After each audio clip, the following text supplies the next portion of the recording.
Secret pour séduire un homme. La plupart des hommes ont une nature rationnelle alors que les femmes sont plus émotionnelles. Alors, pour séduire un homme, les femmes doivent apprendre à gérer ce qu'on va appeler les temps dans l'amour. En général, les hommes prennent l'initiative au moment de la conquête, en essayant de séduire la femme et susciter son intérêt. Et cette première partie, ils la réussissent très bien. Quand c'est la femme qui séduit, le plus difficile, c'est de maintenir cet intérêt.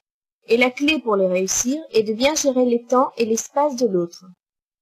Pas de manifestation excessive d'amour, contrôler son anxiété et surtout ne pas le harceler.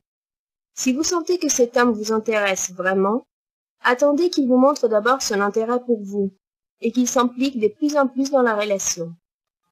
Ne le bombardez pas avec des mails ou des SMS, attendez qu'il réponde à vos messages. Ça ne sert à rien de lui mettre la pression, au contraire, vous risquez de le faire fuir. La meilleure chose à faire est d'attendre que l'homme se sente à l'aise et s'ouvre de manière naturelle. Dans l'intimité, il faut toujours garder à l'esprit que ces mots ou ces promesses peuvent être faussés par le désir sexuel. Alors fiez-vous aux faits plus qu'aux paroles, encore plus si ces paroles ont été dites dans des moments d'intimité sexuelle. Et avant tout, la seule façon de ne pas se placer en position de vulnérabilité et de victime de l'amour, et de succomber à l'excès d'anxiété aussi fréquent chez les femmes amoureuses, est d'avoir sa propre vie, d'être autonome, de garder son indépendance, d'avoir ses propres centres d'intérêt. Surtout, ne pas renoncer à tout ça, à son espace et à son individualité. Continuer à fréquenter son cercle d'amis et vaquer à ses activités. Que l'homme en question sente qu'il doit toujours faire un effort pour la reconquérir. C'est la femme qui a le pouvoir, c'est à elle de dire oui et pas à lui.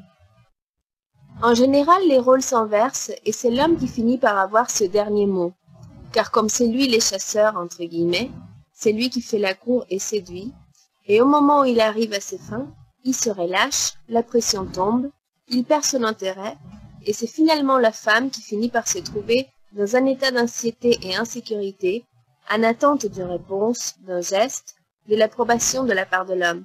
Alors elle finit souvent par être victime d'une manipulation affective. Pour éviter ça, il faut toujours qu'elle soit consciente de sa propre valeur et qu'elle ait une bonne estime de soi. Parce que si une personne se sent diminuée face à une autre, elle cherchera toujours l'approbation de la part de l'autre. Alors cette situation finit toujours par être pesante pour l'homme, qui s'éloignera inévitablement. Quand l'homme sait qu'une femme est déjà entièrement conquise et à ses pieds, il n'y a plus de défi pour lui, tout est acquis. Et comme on le sait très bien, personne ne désire ce qu'il possède déjà. Donc entretenir l'intérêt et la flamme est essentiel pour la femme. Et c'est justement en étant consciente de sa propre valeur, en étant féminine et en ayant une bonne estime de soi, que la femme réussira à conquérir son homme. Mieux vous vous sentirez dans votre peau, plus magnétique vous serez et plus de bonnes choses vous attireraient. Et ce dans tous les domaines, pas seulement dans votre relation amoureuse. De cette façon, l'homme se sentira fier de vous et voudra lui vous garder à ses côtés.